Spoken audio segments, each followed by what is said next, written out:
یہ سچ ہے کہ کچھ فرمز ملک سے جا رہی ہیں، ہمیں تسلیم کرنا چاہیے ٹیکس زیادہ ہے یا انرجی قیمت زیادہ تو حقیقی مسائل ہیں۔ پاکستان پالیسی ڈائیلاگ سے خطاب کرتے ہوئے وزیر خزانہ نے کہا، ٹیکس پالیسی اب وزارت خزانہ کے پاس ہے، ایف بی آر کا کام محصولات جمع کرنا ہے۔ گزشتہ سال 38 ارب ڈالر ترسیلات زر، رواں سال 41 ارب ڈالر متوقع ہیں۔ ٹیرف شعبے میں اصلاحات، کاروباری لاگت کم، ڈیوٹیز معقول بنانے کا منصوبہ، غیر بینکنگ افراد کو مالیاتی نظام میں شامل، برآمدات پر مبنی معیشت کے لیے ٹیرف ریشنلائز کرنا ناگزیر، تمام حکومتی ادائیگیاں رواں سال جون تک ڈیجیٹل چینل پر منتقل ہوں گی۔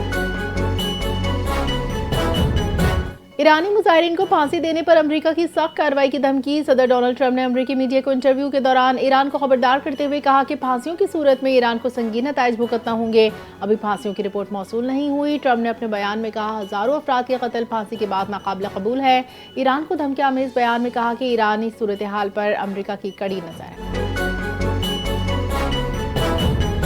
ایران میں 2 ہفتوں سے جاری پرتشدد مظاہروں کا سلسلہ تھم گیا، حالات معمول پر آنے لگے۔ احتجاج رکنے کے بعد ایران میں انٹرنیشنل کالز بحال، انٹرنیٹ سروس تاحال معطل۔ امریکی انسانی حقوق تنظیم نے دعویٰ کیا، ایران میں مظاہروں کے دوران 2403 افراد ہلاک ہوئے۔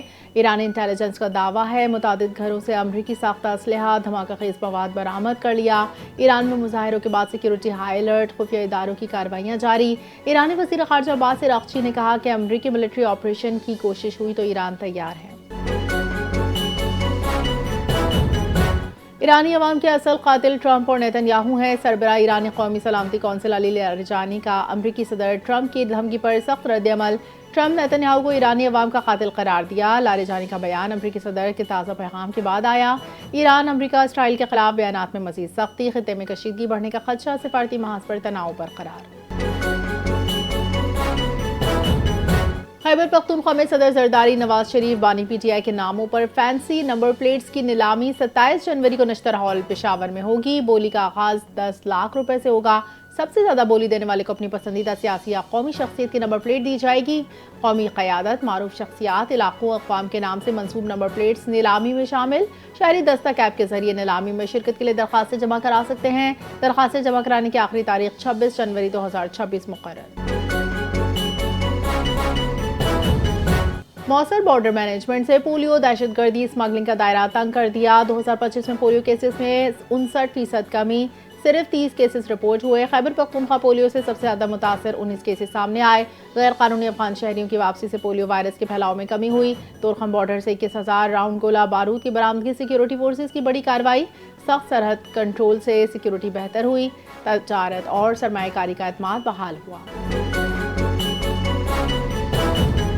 صدر مملکت آصف زرداری بحرین کے 4 روزہ سرکاری دورے پر منامہ پہنچ گئے۔ ایئرپورٹ پر بحرین نیشنل گارڈ کی کمانڈر وزیر خارجہ نے استقبال کیا۔ صدر آصف زرداری کی بحرین کے فرمانروا شاہ حمد بن عیسی الخلیفہ سے ملاقات متوقع۔ ولی عہد وزیر اعظم شہزادہ سلمان بن حمد الخلیفہ سے ملاقات کا امکان۔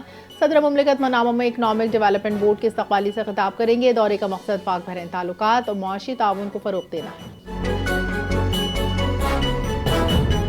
New York review of books نے بھارت کے شائننگ انڈیا بیانیے پر سوال اٹھا دیا۔ کرسٹوفر ڈی بیلنگ کے مطابق بھارت میں جنگ، معیشت، انتخابات میں شفافیت کمزور ہے۔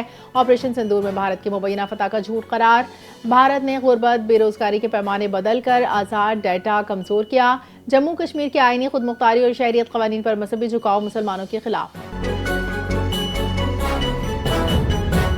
نیب کورٹ کراچی میں بحریہ ٹاؤن کے خلاف منی لانڈرنگ ریفرنس کی سماعت۔ مال آف اسلام آباد کو عدالتی حکم پر بحقی سرکار ضبط کرنے کی رپورٹ پیش۔ رپورٹ میں قرقی کے اخباری اشتہار شامل۔ رپورٹ کے مطابق عدالتی احکامات متعلقہ جگہوں پر آویزہ کر دیے گئے۔ عدالتی احکامات کی فریقین کو تکمیل کر دی گئی۔ نیب حکام نے مال آف اسلام آباد کے 6 حصص داروں کی درخواستوں پر اعتراض جمع کیا۔